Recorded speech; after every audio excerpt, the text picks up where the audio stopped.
Siempre se dice que dentro del colectivo nos tratamos muy mal. Qué casualidad. Tendemos a revictimizarnos nosotros y tendemos a victimizar a los demás, porque ya hemos aprendido una manera de tratar a los demás. Todo eso es un eco de una violencia que ya hemos vivido personal, interpersonal y transgeneracionalmente. Son traumas comunitarios, por definición. Son traumas que han afectado a muchas personas y que perduran en la memoria histórica y social, ¿no? Y que nos llegan a nosotros directa e indirectamente.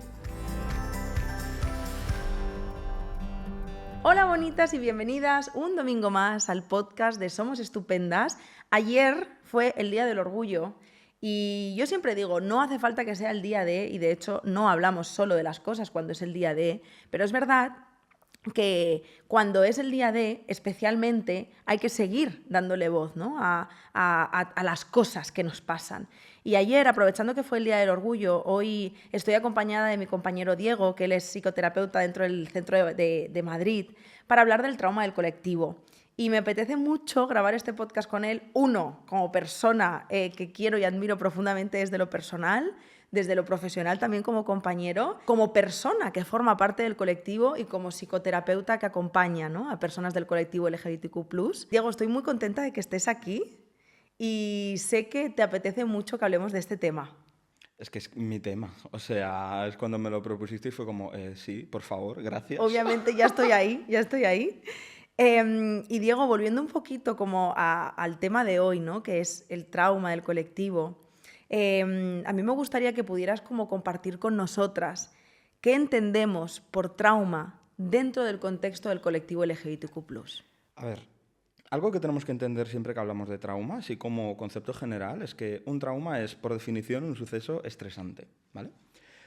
Estresante al final en el sentido de que desborda por completo los mecanismos de afrontamiento que la persona tiene, ¿no? Es algo que la persona, digamos, tiene que vivir y que de alguna manera no es capaz de dar sentido, no es capaz de asimilar dentro de sus marcos de significado, al menos de una manera funcional, de una manera adaptativa. Siempre se ha hablado, ¿no?, de trauma, digamos, asociado a un estrés postraumático, ¿no?, un evento muy grande, una cosa muy, digamos, llamativa, ¿no? Pues de repente un accidente de coche, una muerte, un terrorismo, ¿no? Cuando empezó a hablarse de trauma, un poquito a finales del siglo pasado, precisamente era en el contexto de la guerra. Entonces, como que siempre lo hemos visto vinculado a algo muy grande. Pero en los últimos años hemos avanzado hacia una noción de trauma que es mucho más flexible y mucho más, digamos, sensible a lo que en la vida cotidiana también es traumático, ¿no? Digamos que diferenciamos entre un trauma con T mayúscula y un trauma con T minúscula. El trauma con T mayúscula sería, como te digo, ese trauma como más agudo, como más puntual, con una carga de estrés muy grande, pero que también tiene efectos, digamos, que son muy concretos, que están muy delimitados. Digamos que explota, pero las consecuencias de esa explosión son muy grandes, pero muy concretas, muy delimitadas, acotadas. El trauma con T minúscula no es así. El trauma con T minúscula son situaciones que se repiten, que tienden a repetirse, que tienen una carga de estrés mucho más, digamos, menor, pero el problema es que es muy invisible, ¿no? Es como que se cuela en la vida de las personas y como tiende a ocurrir varias veces, como tiende a funcionar de manera acumulativa, los efectos que genera son mucho mayores. De hecho, esto al final se ha entendido también casi como una especie de epidemia oculta, ¿no? Lo han llamado algunos autores, porque no deja de ser algo que pasa, algo muy doloroso y que causa efectos muy grandes en la vida de las personas, pero que no se ve a simple vista porque sus síntomas, por decirlo de alguna forma, pasan muy desapercibidos. Si vemos los síntomas del estrés postraumático en el DSM, en cualquier, digamos, versión del DSM, desde que este diagnóstico empezó a aparecer, lo que vemos es que solo ciertos acontecimientos cumplen criterios para estrés postraumático. Pero es que en los últimos años se ha empezado a hablar de que hay otro tipo de estrés postraumático que tiene más que ver con estos acontecimientos, digamos, de bajo estrés, pero muy continuados en el tiempo. Y esto es lo que, a mi modo de ver, desde mi experiencia, mi conocimiento y mi formación, se presenta en mayor medida en el colectivo LGTB. Digamos que desde el minuto número 1, toda esa violencia, que ahora desgranaremos, va creando, ¿no?, como situaciones estresantes que hace que las propias personas del colectivo LGTB presenten en muchos casos pues digamos, trauma con T minúscula acumulado y que es al final genere síntomas en la persona, genere consecuencias. Total. Joder, hijo, qué gusto escucharte, de verdad. Y además, yo que todo me lo llevo como, no las metáforas, pero como me imagino las cosas, claro, pienso, es que es literalmente como si, aunque cojas una roca, si todo el rato le está cayendo una gotita de agua en el mismo lugar, al final esa roca se va a ver dañada, se va a ver afectada, va a modular su forma, va a ser algo más... Entonces, creo que explica, ¿no? Como muy bien es poquito, y lo cojo muy entre comillas porque de poquito nada, pero es como que sutil, como pipi, pipi, pero claro. Y además no sé si aquí me conecta con ¿es solo desde tu experiencia vital propia como persona que forma parte del colectivo LGBTQ+, o también tiene que ver con la experiencia transgeneracional de ese colectivo propio? O sea, como el propio colectivo en sí mismo, como colectivo, ya viene con mucho trauma y mucha afectación. Es que estoy escuchándote y se me están poniendo los pelos de punta, porque precisamente eso es algo que yo le recalco a mis pacientes y a mis alumnos todo el rato. No solamente hablamos de estrés, no solamente hablamos de trauma individual. Los traumas del colectivo son traumas comunitarios, por definición. Son traumas que han afectado a muchas personas y que perduran en la memoria histórica y social, ¿no? Y que nos llegan a nosotros directa e indirectamente.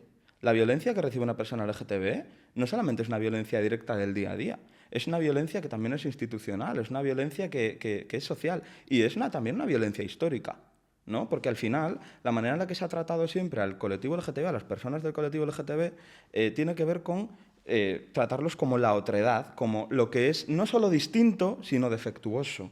Y esto es un tema muy importante porque, digamos, esa concepción de lo LGTB como distinto, como defectuoso, no solamente, como te digo, es personal, es a muchos niveles, ¿no?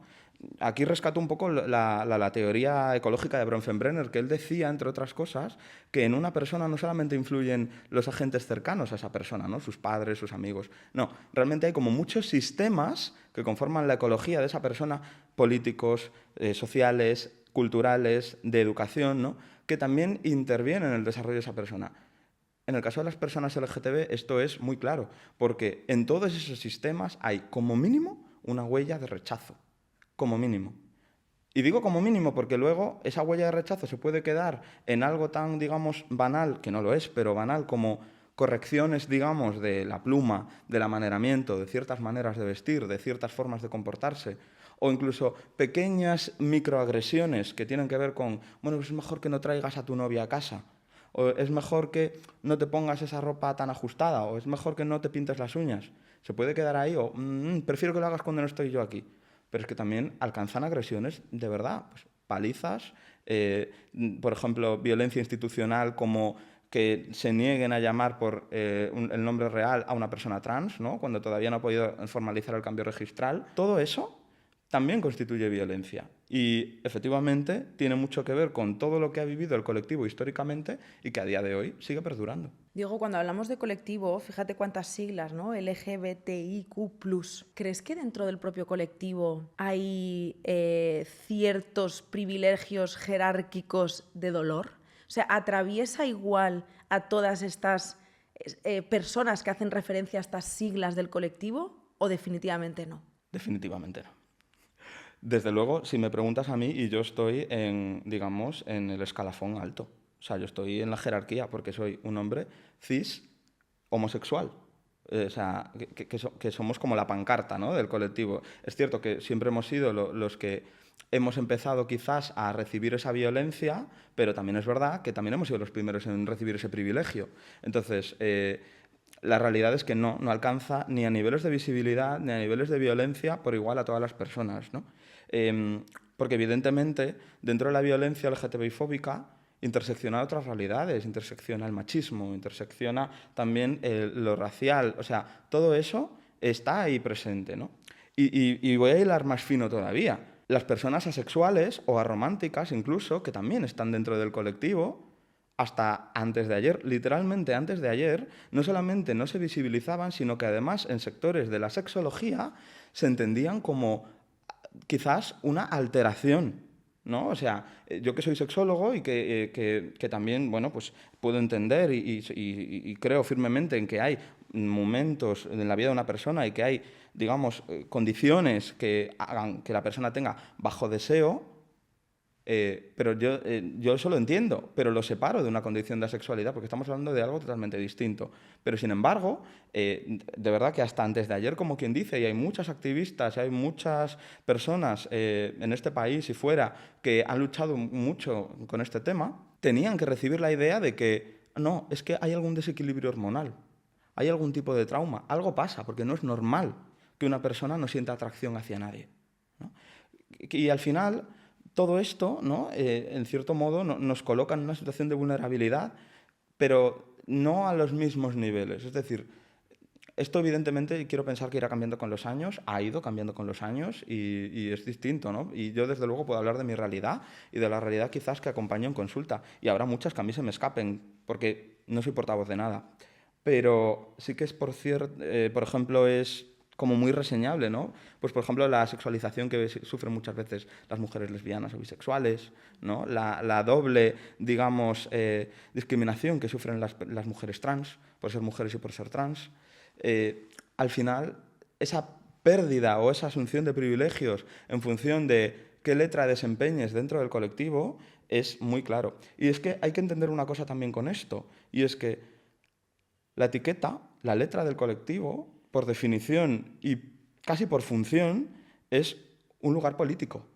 Que yo sea parte de una letra del colectivo LGTBI me convierte automáticamente en política, convierte mi vida en política, convierte mis afectos, convierte mis necesidades, incluso el lugar que estos tienen en el mundo, en política pura y dura, ¿no? Al final se menciona que digamos, la existencia política, un autor lo mencionaba en el libro de Maricas Malas, por ejemplo, que la existencia política parte de un sujeto que lucha contra una opresión. Si yo no lucho porque realmente recibo esa opresión, no tengo esa existencia política, o al menos no la reclamo para mí, pero no puedo desdibujarme, no puedo sacarla de mí. Desde el momento en el que yo soy LGTB, asumo que soy LGTB y pido una serie de cosas, eso ya es política. Y una política que lucha contra un sistema que nos usa muchas veces para sus propios fines, ¿no? Se ha teorizado incluso que se usa, ¿no? Los barrios, los famosos barrios gays, ¿no? Barrios seguros para el colectivo LGTB y tal, como una manera también de gentrificar, como una manera incluso de expulsar a personas sin recursos de sus casas. Pero es que el pinkwashing, por ejemplo, que hacen todas las marcas cuando se acerca el orgullo, no hablo de marcas comprometidas, como Somos Estupendas, con este tipo de realidades, porque al final dais voz, visibilizáis, ¿no? Estamos ahí. No, me refiero a otro tipo de marcas que, digamos, durante todo el año no hacen ningún tipo de campaña, no promueven nada de esto. Llega junio, ¡ay! ¿No? Y de repente todas las personas referentes LGTB del país tienen en sus correos mails para colaboraciones. Pues bueno, ¿no? Y al final el sistema, ¿no? Como que está todo el rato perpetuando precisamente esa idea, o bien instrumentalizándonos, o bien, digamos, enviándonos a los márgenes. Porque no podemos olvidarnos también de que el hecho de ser LGTB supone una amenaza para el sistema, supone una amenaza para el patriarcado. Porque al final el patriarcado, que es muy listo, ha encontrado la manera de generar riqueza y de prosperar social y económicamente a lo largo de los años con, digamos, un modelo basado en la unión entre un hombre y una mujer. El hombre trabaja, la mujer cuida a los niños y tal. Ser LGTB rompe con todo eso. La no monogamia rompe con todo eso. Las familias, digamos, monoparentales rompen con todo eso. ¿Qué hace el patriarcado? Pegarles una patada. Y ya que... Bueno, voy a continuar, ¿vale? Porque es que esto es muy interesante. El tema también con esto es que no solamente nos pega una patada de una manera directa con esa violencia, nos pega también una patada de alguna manera muy disfrazada, ¿no? En el libro que te mencionaba antes, el de Maricas Malas, se menciona que el matrimonio igualitario, que se veía como algo, que casi como una, digamos, como una conquista, realmente no es una conquista. El matrimonio igualitario es una especie de asunción de derechos, de conquista de derechos por parte del colectivo LGTB, en este caso por parte de los gays, lesbianas, etc., pero que realmente lo que supone es una especie de estrategia del patriarcado, del sistema, para decirnos, aquí tenéis, callaos, no molestéis, no viváis vuestra disidencia, adaptaos a nuestro molde y así dejáis de molestar. Entonces, habla de un concepto como contrapuesto a la idea de maricas malas, que es el de marica buena. Al menos Cristo Casas lo menciona así. ¿Qué es una marica buena? Un hombre gay, blanco, con dinero, que cumple las normas sociales, que cumple los cánones y tal. Que, por tanto, ayuda a perpetuar ese sistema. Lo que quiero decir con esto, entre otras cosas, es que el sistema se encarga todo el rato de corregirnos, de recordarnos que no somos válidos, de situarnos en un lugar de rechazo o de darnos casi el regalo de no discriminarnos. Y eso es muy doloroso para una persona. Se vive desde un lugar muy, muy, muy difícil de asimilar, muy difícil de gestionar en el día a día, porque lo que debería ser dado por derecho se vive casi como un privilegio. Y eso es terrorífico, ¿no? Total. Wow, a ver cómo sigo yo con esto, ¿eh? ¿Cuáles son las heridas?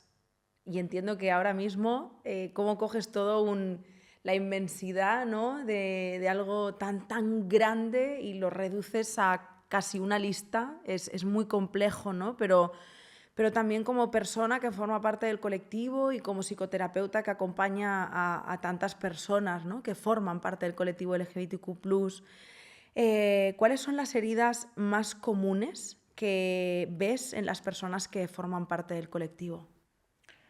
Si nos adherimos un poquito a la tipología de Bourdieu de las heridas emocionales, por también tener un lenguaje común, ¿no? Que últimamente se habla mucho del tema, lo que yo más veo en consulta son fundamentalmente una herida de rechazo y una herida de abandono. Pero hay que entender que las heridas emocionales, un poco por cómo están definidas, realmente son como casi transdiagnósticas, es decir, comparten muchas cosas las unas con las otras, ¿no? Desde luego, si tuviera que quedarme con una, me quedaría con una herida de rechazo. Por un motivo muy sencillo, porque las personas LGTB, desde el momento en el que empiezan a ponernos la etiqueta, porque una persona LGTB, digamos, no suele, mejor dicho, tener espacio, tener tiempo para plantearse siquiera si es LGTB. Directamente ya le ponen la etiqueta, maricón. Directamente ya le ponen la etiqueta, bollera. ¿No? Quizás con las personas trans, por ejemplo, se les pone una etiqueta un poquito distinta, tampoco quiero generalizar con este tema, pero lo que quiero decir es que la etiqueta ya desde un principio ya funciona como ese agente de rechazo, porque no te dicen, ay, eres maricón, muy bien, bueno, pues vámonos a tomar algo. No, es desde ese lugar de, eres diferente y te lo voy a recordar, y no mereces nada por ser diferente. ¿No? Entonces, ese rechazo ya se vive desde el primer momento en el que la persona, digamos, recibe, pues por ejemplo, una mala mirada, recibe risitas cuando ve que tiene una conducta más amanerada, o recibe, por ejemplo, yo qué sé, una microagresión, una mini corrección, hecha quizás con todo el amor del mundo, entiéndeme, por parte de sus padres de, bueno, no pongas las manos así que pareces una niña. Ya empieza a gestarse esa idea de no soy adecuado o adecuada o adecuade, ¿no? Y eso es desde edades muy tempranas. Claro, aquí pasa una cosa curiosa. Ese rechazo no solamente viene de fuera, es decir, no solamente vienen niños del patio a rechazarme a mí, ni siquiera viene un hombre aleatorio por la calle y me dice, ojo, eres maricón. Ese rechazo muchas veces viene de figuras de referencia, ya sean amigos, padres o hermanos. Personas que, más que violentarnos, deberían cuidarnos. Entonces, ocurre ahí una especie, digamos, de doble motivación o de doble relación hacia esas personas, porque quien me tiene que cuidar al mismo tiempo me rechaza y me violenta. Eso es tremendamente desorganizador para el cerebro de una persona, ¿no? O sea, la persona integra de una manera muy directa, muy clara, no solo que no merece, sino que la culpa la tiene ella, ¿no? Como que el rechazo es doble. Por un lado, recibo el rechazo por parte de los demás, pero es que además el rechazo que recibo es culpa mía, porque soy quien soy y no lo puedo cambiar. ¿Me explico? Si a mí me rechazan por lo que hago, yo puedo tener margen de actuación. Cuando a mí me rechazan por lo que soy, estoy condenado a un rechazo concreto. Y eso se inserta muy, pero que muy profundamente en la personalidad de la persona. Al final, desde la perspectiva del trauma en general, un poco desde la psicología, al menos desde la psicoterapia. Pero en la perspectiva del trauma, trabajamos mucho también con lo que son las creencias nucleares, ¿no? Porque nos gusta, básicamente, ir un poco al meollo de la cuestión, de manera directa. Yo sostengo y mantengo que no hay nada más desregulador para una persona que pensar que no es suficiente, que no merece, porque eso implica un abandono. Y como seres sociales que somos, no podemos, digamos, permitirnos el lujo de no tener a los demás. No podemos. Como siquiera pensemos en la idea de que por quién soy yo, siempre voy a estar solo, la desesperanza que a mí me embarga, el dolor con el que tengo que vivir, la ansiedad que eso me genera, es absolutamente brutal. Y eso al final es lo que vemos en consulta. Total. Y justamente esto de lo que me estás hablando, ¿no? Esta herida de rechazo. Fíjate como yo también lo tenía que apuntado con ese sentir que hay algo en ti que no encaja. Y lo pongo así muy entre comillas, ¿no? Ese sentir todo el rato que no hay un lugar para ti y que hay algo malo en ti. ¿Qué impacto tiene crecer sintiendo esto todo el rato? Desde que eres una criatura hasta ahora, la edad adulta, que entiendo que las personas que ya recurren muchas veces, entiendo, ¿no? a pedir ayuda ya están en un estado de, mira, yo no sé qué me pasa, ¿no? Aquí la pregunta, como siempre, es un depende enorme, pero si lo hilamos un poquito desde lo que es todo el marco del trauma y el apego, para empezar un poquito desde atrás, hay que entender que, claro, yo me construyo en relación con los demás. Todo ser humano se construye en relación con los demás. Sea cual sea esa relación, ¿vale? O sea, eso ya va a ir generando una arquitectura interna. Digamos que en función de cómo sea la manera en la que las personas de referencia me cuidan, los amigos, los padres, etcétera, esas interacciones visuales, prosódicas, faciales, gestuales entre las figuras de cuidado y yo, eso va generando, primero, una organización concreta del cerebro. El cerebro tiende a organizarse de una manera diferente.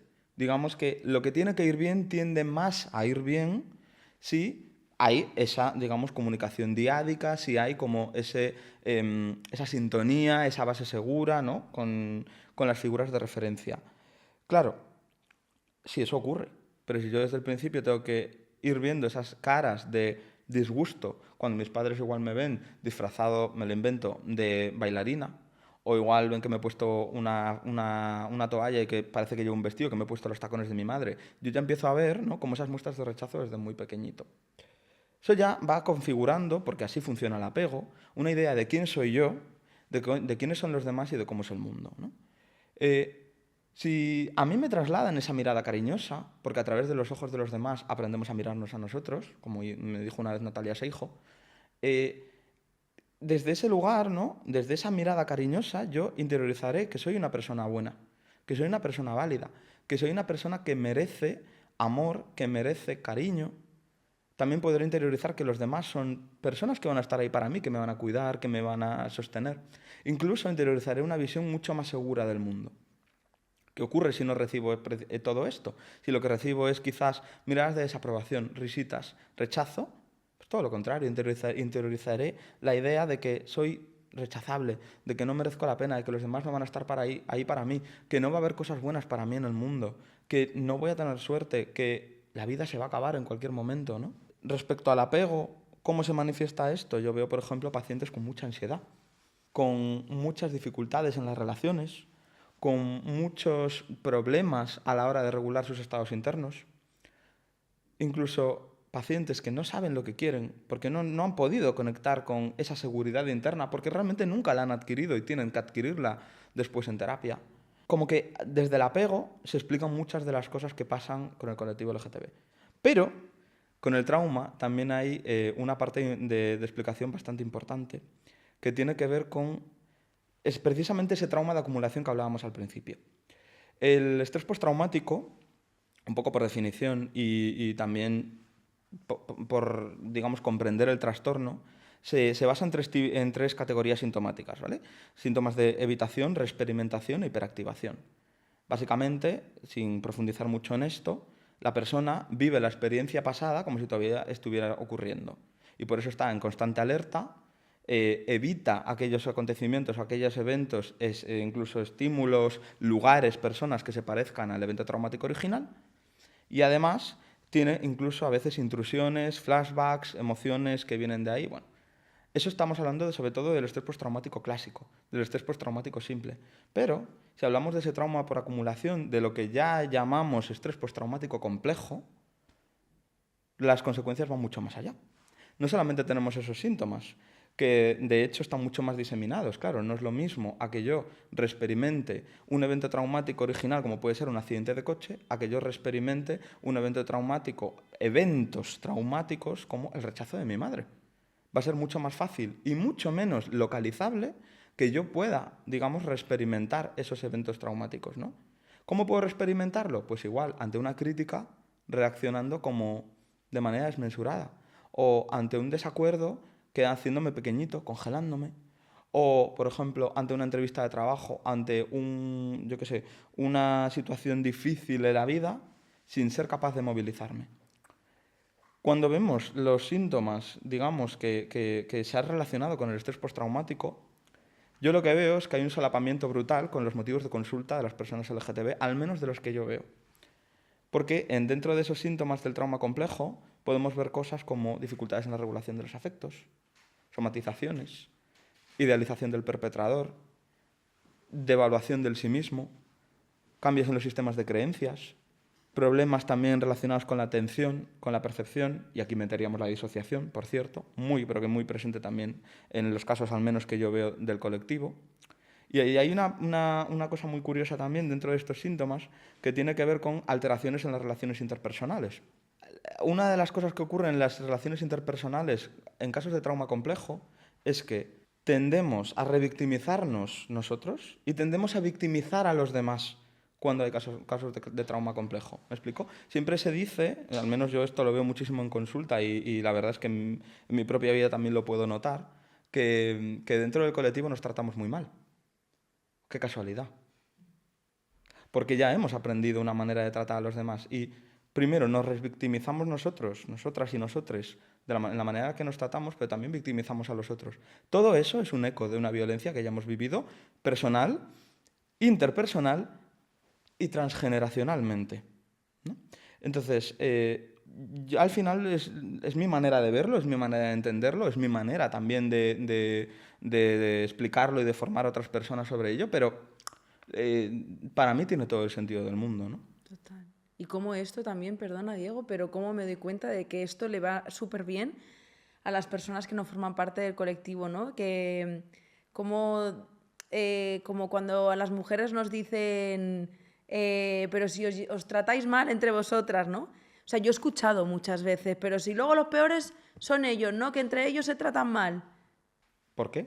Claro, igual el ejercicio está en preguntarse. Es que además, esto entronca mucho con lo que decíamos antes de que el propio sistema casi que culpa a las personas de lo que el propio sistema ha generado en ellas, ¿no? Por ejemplo, con los gays siempre nos han colocado, en general con todo el colectivo LGTB, ¿vale? Pero los gays concretamente hemos recibido ese lugar de enfermedad todo el rato. No nos olvidemos de que la pandemia del VIH estuvo ahí, del SIDA, mejor dicho, por lo que fue, ¿no?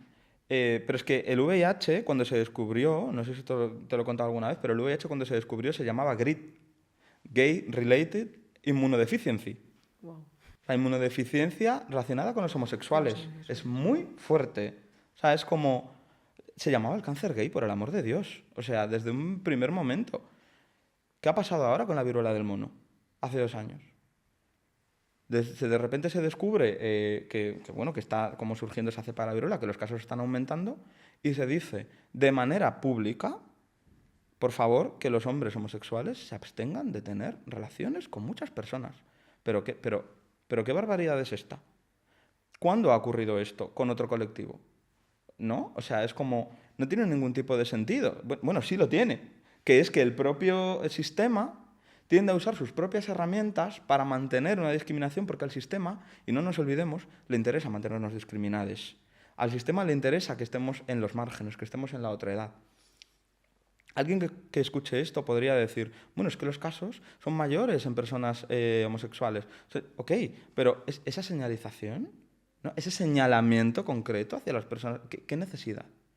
¿No es mejor recomendar una vacunación completa, una vacunación general hacia la población de la viruela del mono? ¿Me lo invento? O sea, ¿Por qué ese señalamiento tan claro?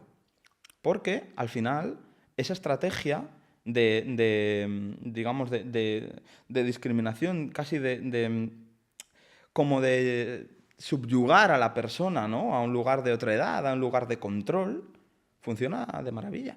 De hecho, es que yo me acuerdo perfectamente, porque lo viví en mis propias carnes y porque lo veía en mis pacientes, el estrés, el nerviosismo, porque no había citas, es que había colas y colas y colas de hombres para vacunarse.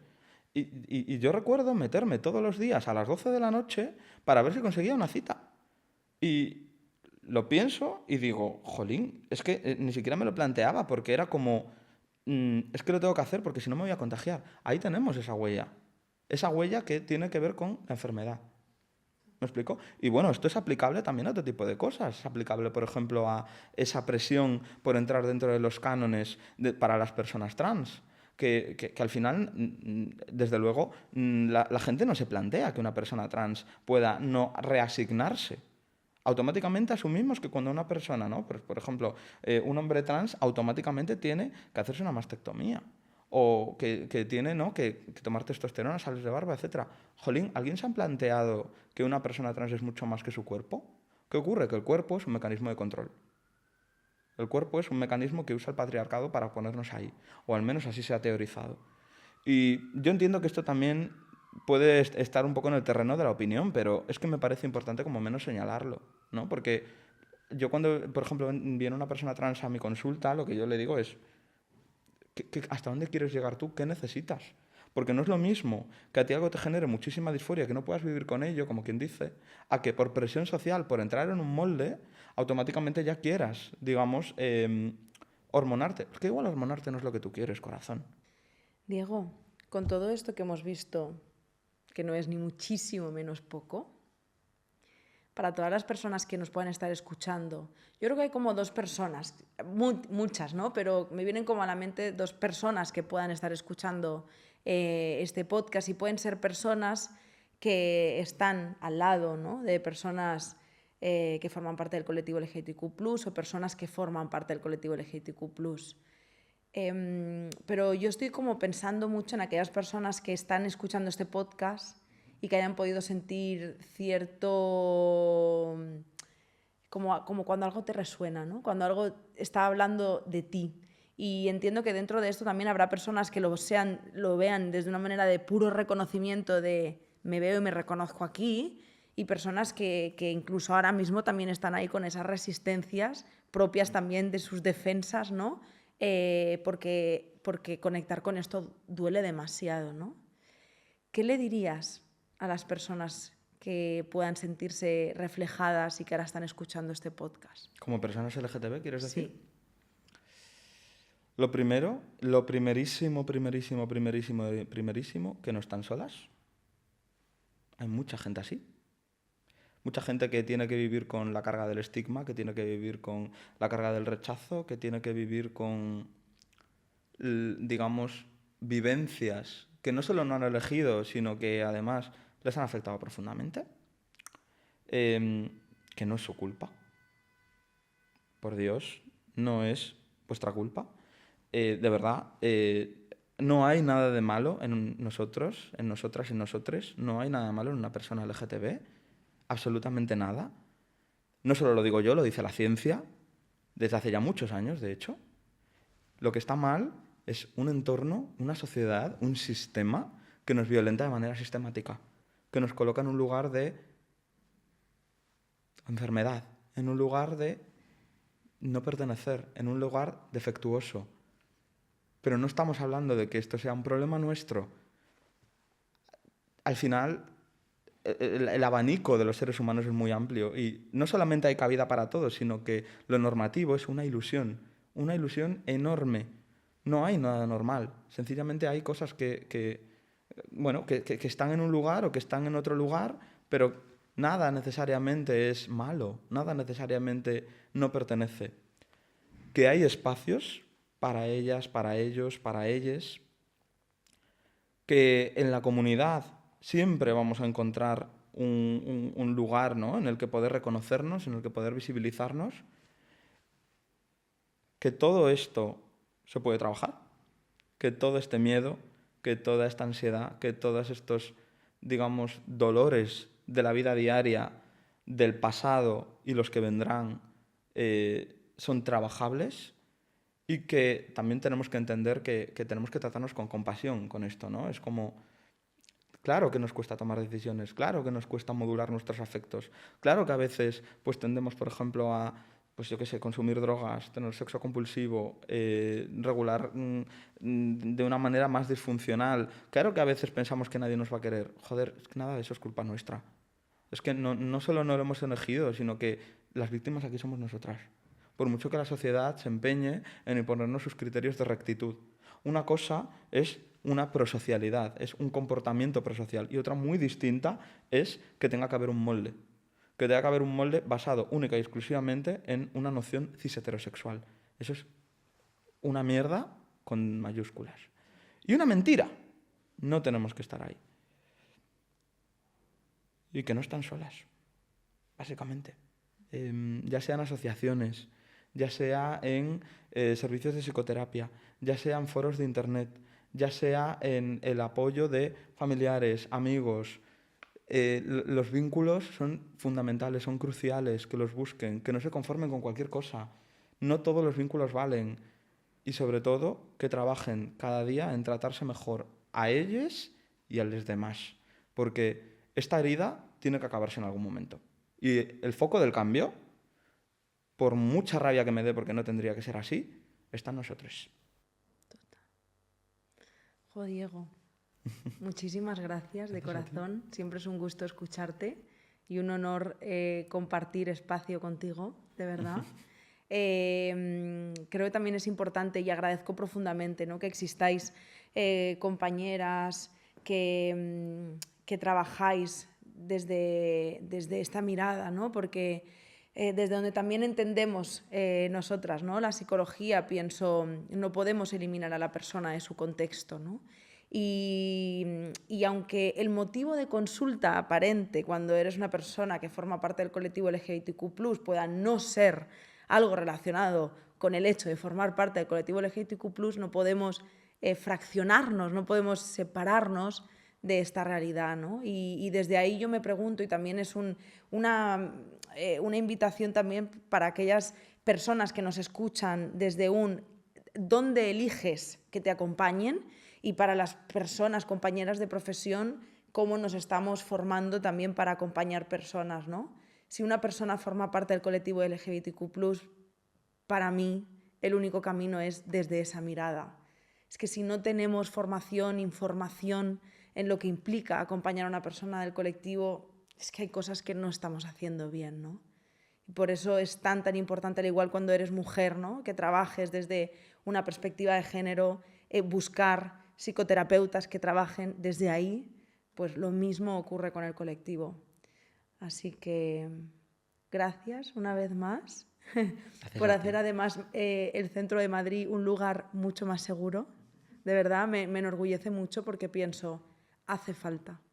Y las pacientes que llegan nos lo confirman, ¿no?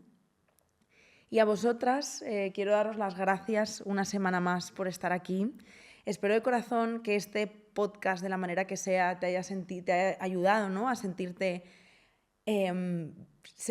vista, yo creo, ¿no?, y reconocida en parte, y que te haya acompañado de alguna manera. Recordarte que estamos aquí para lo que necesites más allá de este espacio, que entre este podcast y pedir ayuda en terapia hay otras muchas cosas que podemos hacer. Hay veces que solo necesitamos escribir y ahí estamos para lo que podamos acompañaros. Y nada más, que os mando un abrazo muy, muy fuerte. Nos vemos y nos escuchamos la semana que viene. ¡Chao!